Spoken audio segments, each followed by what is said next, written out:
জারণ সংখ্যা নির্ণয় টপিকটার নাম শুনলে অনেকের ভিতরে ভয় কাজ করে। আসসালামু আলাইকুম, তোমরা যারা ক্লাস 9 এবং ক্লাস 10 এ পড়াশোনা করতেছো তোমাদের জন্য আজকের এই ভিডিওটা। আজকে আমরা কথা বলবো জারণ সংখ্যা নির্ণয় নিয়ে। যদিও এই টপিকটা আমাদের রসায়ন বইয়ের সপ্তম অধ্যায় রাসায়নিক বিক্রিয়া চ্যাপ্টারে একটা খুব গুরুত্বপূর্ণ অংশ। ভাই কেন এত গুরুত্বপূর্ণ বলতেছি, কারণ তুমি যখন বিগত বছরের কোশ্চেনগুলো অ্যানালাইসিস করতে যাবা তখন দেখবা প্রতি বছর প্রায় সকল বোর্ডে এখান থেকে কিন্তু জাস্ট এই একটা টপিক থেকে কিন্তু এমসিকিউ 2-3টা চলে আসে। শুধু এমসিকিউ না, এখান থেকে এই টপিকটা থেকে সিকিউ তুমি কমন পাবা। কেমন করে কমন পাবা একটু তোমাদেরকে বলি। তুমি যখন জারণ বিজারণের ম্যাথ গুলো করতে যাবা, জারণ অর্ধ বিক্রিয়া, বিজারণ অর্ধ বিক্রিয়া, সমতা করে যখন কাটাকাটি করতে যাও, একটা পূর্ণ বিক্রিয়া লিখো, তখন কিন্তু এই জারণ সংখ্যাটা মুখস্থ থাকাটা বা খুবই গুরুত্বপূর্ণ। যদি মুখস্থ না থাকে, তুমি যদি এই টেকনিকটা জানো, আজকে তোমাদেরকে যে টেকনিকটা শেখাবো তুমি কিন্তু ইজিলি অ্যান্সার করে ফেলতে পারবা। তো চলো আজকে শুরু করে দিই। তো জারণ সংখ্যা পড়ার আগে এর সাথে আমার একটা রিলেটেড টপিক সঙ্গে পড়াশোনা করতে হবে, সেটা হচ্ছে যোজনী। যোজনী কি পড়াশোনা করতে হবে? যোজনী। এখন যোজনী কি? যোজনীটা হচ্ছে কোনো একটা পরমাণুকে যদি ওই পরমাণুটা স্টেবল হওয়ার জন্য কোনো ইলেকট্রন দান করলো অথবা গ্রহণ করলো, এই যে ব্যাপারটা, এটা হচ্ছে কোনো একটা পরমাণুর যোজনী। তার মানে কোনো একটা পরমাণু অষ্টক পূর্ণ করতে অথবা দ্বৈত লাভ করতে অথবা স্টেবল হতে যতগুলো ইলেকট্রন দান করলো অথবা যতগুলো ইলেকট্রন সে গ্রহণ করলো, এই যে বিষয়টা, এটা হচ্ছে তার একটা যোজনী। এখন যোজনী আর জারণ সংখ্যার মধ্যে একটা বেসিক তফাৎ আছে। যদিও এই দুটা একই বিষয়, তারপরে একটু তফাৎ আছে। দেখো, তোমাকে যদি একটা এক্সাম্পল দেই, ভাইয়া বলো তো সোডিয়াম, এই সোডিয়ামের হচ্ছে যোজনী কত? তুমি বলবা যে ভাইয়া সোডিয়ামের যোজনী হচ্ছে +1। তুমি একটা বলবা যে ভাইয়া এর হচ্ছে যোজনী হচ্ছে +1। কেন +1? কারণ হচ্ছে আমরা জানি সোডিয়ামের হচ্ছে পারমাণবিক সংখ্যা 11। আমি যদি ইলেকট্রন বিন্যাস করি তাহলে সর্বশেষ কক্ষপথে আমাদের ইলেকট্রন থাকে জাস্ট একটা। এই একটা ইলেকট্রন সে কি করবে? ত্যাগ করবে। কারণ একটা ইলেকট্রন ত্যাগ করা যতটা সহজ, বাকি অষ্টক পূরণ করতে যে 7টা ইলেকট্রন, এই 7টা ইলেকট্রন সে গ্রহণ করাটা তার কাছে অনেক বেশি কঠিন। কারণ সে সবসময় ইজি মাধ্যমটাই ফলো করবে। তার জন্য সে একটা ইলেকট্রন কি করলো? একটা ইলেকট্রন দান করে দিল। এখানে একটা কনসেপ্ট হচ্ছে, যখন কোনো পরমাণু একটা ইলেকট্রন কি করবে? দান করবে, তখন সে ধনাত্মক চার্জ হবে। ধনাত্মক কি চার্জ? ধনাত্মক। আর যখন কোন একটা পরমাণু ইলেকট্রন কি করবে ভাইয়া? গ্রহণ করবে, তখন সে ঋণাত্মক হবে। ঋণাত্মক। দেখো এখানে সোডিয়াম কি করছে? একটা ইলেকট্রন সে দান করে দিছে, দান করে কি হয়েছে? সে ধনাত্মক চার্জ হয়েছে। এই যে বিষয়টা, এই বিষয়টাকে আমরা বলবো যোজনী। +1। এখন এটাকে যদি আমরা বলি যে, তোমাকে এইবার আবার একটা প্রশ্ন করতাম যে সোডিয়ামের যোজনী বললা তুমি +1, তো ঠিক আছে, এবার বলো সোডিয়ামের জারণ সংখ্যা কত? তখন তুমি আবারও বললো +1। তাহলে বিষয়টা কেমন হয়ে গেল না? যে যোজনীয় +1, জারণ সংখ্যাও +1। এটা একটু ভুল হয়ে গেল।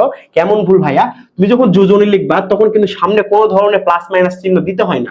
1 2 3 যেটা তুমি পাবা সেটা দিবা। কিন্তু যখন তুমি জারণ মান বের করতে যাবা, তার সামনে কিন্তু অবশ্যই আমাদেরকে চিহ্ন দিতে হবে। যেমন +1 -2, তারপরে 6 -5 +5, এসব চিহ্ন দিতে হয়। তার মানে যোজনী আর জারণ সংখ্যা কিন্তু একটু রিলেটেড আছে।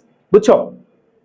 এখন কথা হচ্ছে, যেখানে এখানে একটা তোমাকে উদাহরণ দেখাই। দেখো, আমি বললাম সোডিয়ামের জারণ সংখ্যা হচ্ছে +1। একটু দেখো এই চারটার দিকে একবার লক্ষ্য করো। এখানে কিছু ইনফরমেশন আমি তোমাদেরকে বলবো, একটু দেখো। গ্রুপ 1 এর মধ্যে সোডিয়াম আছে, এবং এই গ্রুপ 1 এর যতগুলো মৌল আছে, এই মৌলগুলোর নাম হচ্ছে ক্ষার ধাতু। আর ক্ষার ধাতু এই গ্রুপ 1 এর মৌলগুলোকে বলে ক্ষার ধাতু। আর ক্ষার ধাতুর সর্বদা জারণ মান কত হবে জানো? +1 হবে। এই দুটা ইনফরমেশন ক্ষার ধাতু সম্পর্কে মনে রাখো, যে ক্ষার ধাতু গ্রুপ 1 এর মৌলগুলোকে বলা হয় ক্ষার ধাতু। এমসিকিউ তোমার আসতে পারে পরীক্ষা, যে ভাইয়া গ্রুপ 1 এর মৌলগুলোকে কি বলা হয়? ক্ষার ধাতু। এবং এই গ্রুপ 1 এর মৌলগুলোর হচ্ছে জারণ মান হচ্ছে +1। দেখো সোডিয়ামে কিন্তু জারণ মান কত পাইছি? +1 পাইছি।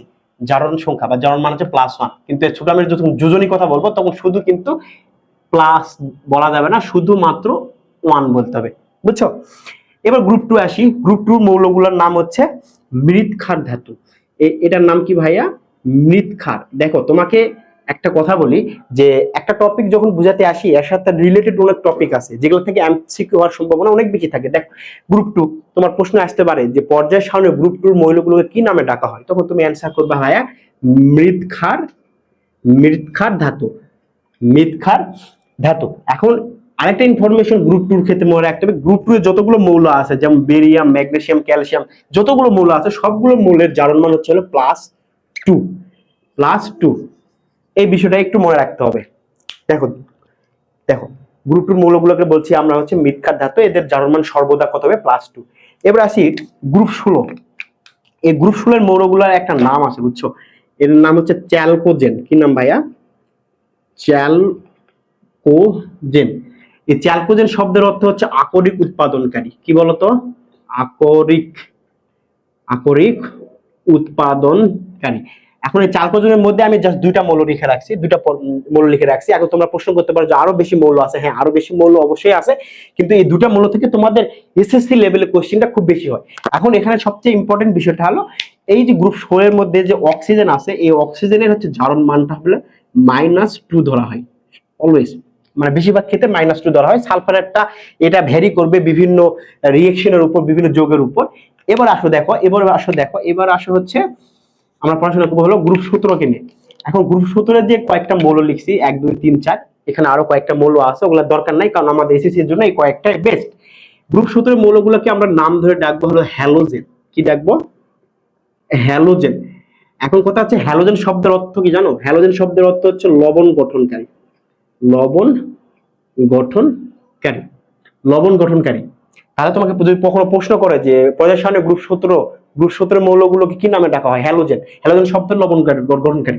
এই হ্যালোজেনের মধ্যে যে কয়েকটা আমরা হচ্ছে মৌলের নাম লিখছি, এর মধ্যে ফ্লোরিন যেটা আছে এফ, জাস্ট এফ, এর জারণ মানটা অলওয়েজ সেম, মানে সব সময় ফিক্সড -1। এটা তোমার মাথায় রাখবা, এটা স্টার দিয়ে দিলাম। হ্যাঁ, এটা মাথায় রাখবে, এটা কখনো চেঞ্জ হবে না, কিন্তু বাকিগুলা চেঞ্জ হয়, বাকিগুলা চেঞ্জ হয়। দেখো এটা হলো আমাদের হলো জারণ সংখ্যা নিয়ে এটা একটা জাস্ট একটা তোমাকে চার্ট দেখালাম যেন তোমরা বুঝতে ইজি হয়। এখন কথা হচ্ছে আমরা কয়েকটা প্রশ্ন প্র্যাকটিস করব, তাহলে আমরা বুঝতে পারবো যে কেমন করে জারণ সংখ্যা আমাদেরকে নির্ণয় করতে হয়। দেখো জারণ সংখ্যা কেমন করে নির্ণয় করতে হয় এটা একটু আমরা একটু দেখবো। দেখো জাস্ট এটা একটু দেখবো। দেখো প্রথমে আমরা একটা লিখবো, সেটা হচ্ছে দেখো একটা উদাহরণ আমরা লিখি, একটু জারণ মান বের করার চেষ্টা করি, দেখি পারি কিনা। K2Cr2O7, এর নামটা হলো পটাশিয়াম ডাইক্রোমেট। এর নামটা কি? পটাশিয়াম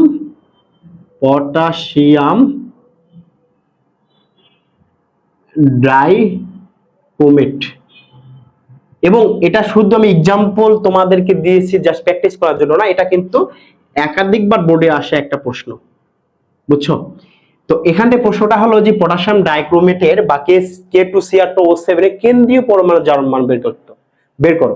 তোমরা এখন প্রশ্ন করতে ভাই কেন্দ্রীয় পরমাণু কোনটা? দেখো তিনটা পরমাণু আছে, তিনটা পরমাণুর মধ্যে সবচেয়ে মাঝখানে কোনটা? Chromium Cr2। তাহলে আমাদের প্রশ্নটা হচ্ছে Cr2 এর জারণ মানটা বের করতে হবে। তো যেটা জারণ মান বের করতে হবে সেটাকে আমরা সবসময় কি ধরবো? আমরা সকলেই জানি, তাই না? সকলে আমরা ধরবো হচ্ছে x। তাহলে ক্রোমিয়াম Cr সমান হচ্ছে x ধরলাম। এখন আমরা একটু সলভ করার চেষ্টা করি। দেখো কে পটাশিয়াম হচ্ছে গ্রুপ 1 এর মৌল, আর গ্রুপ 1 এর মৌলগুলো কি? ক্ষার ধাতু। এই ক্ষার ধাতুগুলোর জারণ মান কত? +1।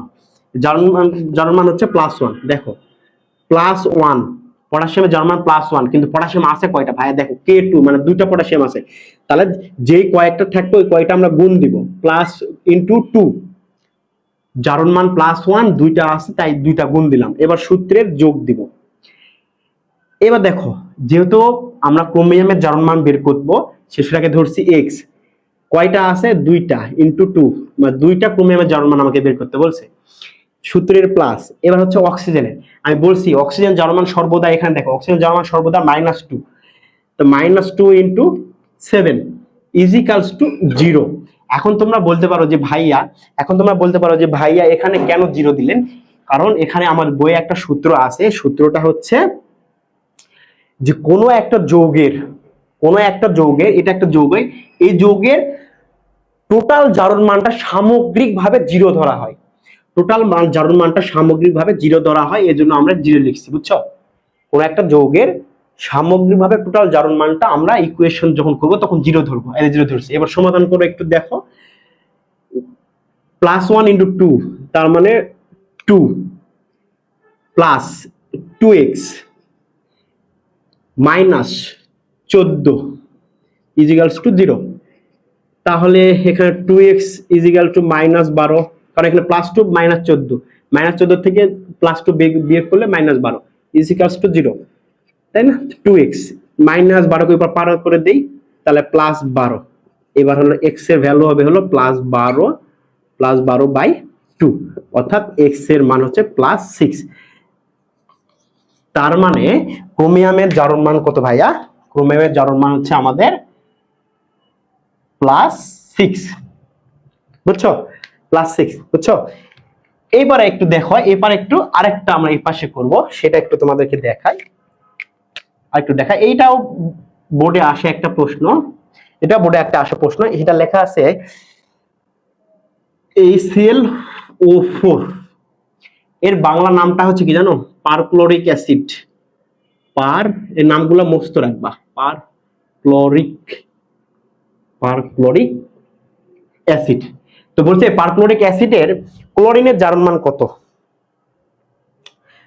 ক্লোরিনের জারণ মান কত? তো যেটা জারণ মান সেটাকে আমরা নরমাল X ধরবো। তাহলে হাইড্রোজেন জারণ মান কত বলো? হাইড্রোজেন জারণ মান হচ্ছে +1 ইনটু ক্লোরিনের যেহেতু জারণ মান বের করতে বলছে X +X প্লাস -2 × 4, কারণ অক্সিজেন জারণ মান হচ্ছে -2, 4টা অক্সিজেন আছে, যেহেতু সামগ্রিকভাবে কি করতে হবে? 0 ধরতে হবে। তাহলে 1 + x -8 = 0, তাই না? -8 = 0। তাহলে x = কত হবে? x হলো হবে +7। x +7। তার মানে পারক্লোরিক অ্যাসিডের ক্লোরিনের আমরা যদি জারণ মান বের করতে বলে, তাহলে আমরা এখানে লিখব এই ক্লোরিনের জারণ মানটা হচ্ছে +7। এটা একটা টাইপ, বুঝছো?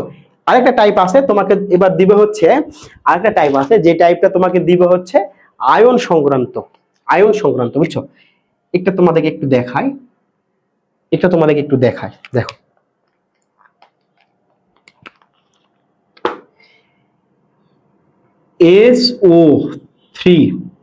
SO3 2- এর সালফারের জারণ মান কত? S এর জারণ মান কত? দেখো, এটা হচ্ছে একটা আয়ন না, এটা কোন একটা যৌগ না। আমরা এর আগে একটা কথা বলছিলাম যে কোন একটা যৌগের সামগ্রিক চার্জটা আমরা কত ধরেছি ভাইয়া? 0 ধরেছি, তাই না? কিন্তু যখন কোন ধরনের, জাস্ট এটা একটু মনোযোগ দিয়ে শোনো, যে যখন কোন একটা যৌগ থাকবে তার মাথায় কোনো প্লাস চার্জ মার্জ থাকবে না, চার্জ কিছু নাই। দেখো, এর মাথায় +2 +2 +3 -1 -2 এরকম বিভিন্ন চার্জ থাকবে। যখন চার্জ থাকবে সেইটাকে আমরা মনে করো যে সমানের পাশে লিখবো। দেখো কেমন করে, যেহেতু আমাদেরকে এস এর জারণ মান বের করতে বলছে, তাহলে আমরা এটা x প্লাস অক্সিজেন জারণ মান -2, কয়টা অক্সিজেন আছে? 3। আগের অঙ্কগুলোর ক্ষেত্রে আমরা হচ্ছে এই সামগ্রিক জারণ মানটা কত ধরছিলাম? 0 ধরছিলাম, কিন্তু এবার 0 ধরবো না। এবার কত ধরবো ভাইয়া? এবার ধরবো হলো -2। এর কারণটা হচ্ছে এটা কোনো যৌগ না, প্রথম কথা, এটা হচ্ছে একটা আয়ন। তো কোন একটা আয়নের বা কোন একটা আয়ন যখন দেওয়া থাকবে, এর সামগ্রিক চার্জটা এই আয়নের সমান হবে, বুঝছো? দেখো, SO3 সমান -2। এখন এটাকে ক্যালকুলেশন করো, x -6 = -2, তাহলে x -2 + 6, তাহলে x কত?